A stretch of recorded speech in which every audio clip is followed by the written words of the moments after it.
And for more on the Malaysia Airlines investigation, we're going to speak with Seth Kaplan. He is a managing partner at Airline Weekly. Seth, thank you for joining us. Hi, Susan. Thanks for having me.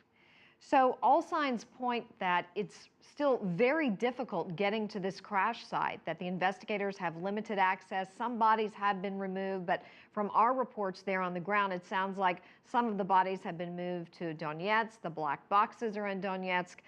It's been 48 hours. You've got clearly a compromised crash site. How is this going to hamper the investigation?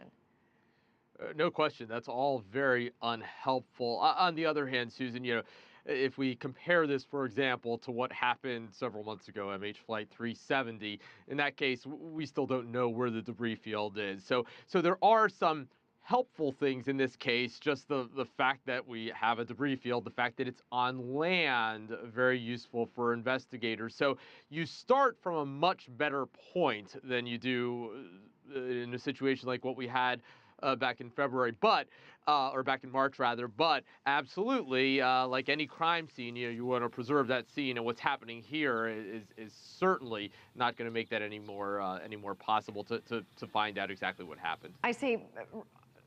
Other than the black boxes, the obvious, what is crucial that they need to recover? What parts of the plane?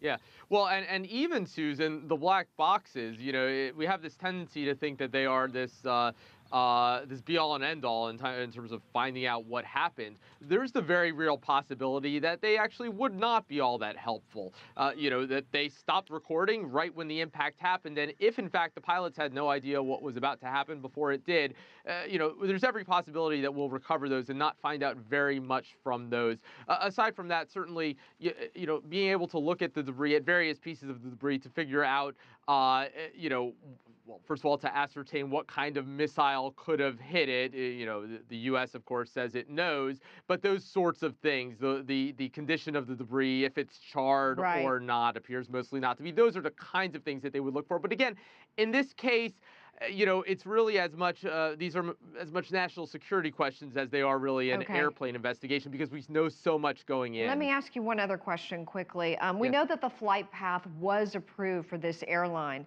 Would a U.S. plane have taken this direct route had the flight path been approved? Good question, Susan. And what we see happen was really a patchwork of advisories and really no system to say. It wasn't as if all European airlines, for example, were avoiding that space. Lufthansa, for one, appears to have been using that space. KLM said it wasn't. And so although certainly a lot of airlines were indeed avoiding it, it's not as if Malaysia was all by itself. But a very unusual situation. There was this restriction up to 32,000 feet, and they were flying at 33,000. So flying legally, but to have a restriction like that high, is rather unusual, and something certainly that investigators will be looking at. Seth Kaplan with Airline Weekly, thank you for your time and your insight live from Fort Lauderdale.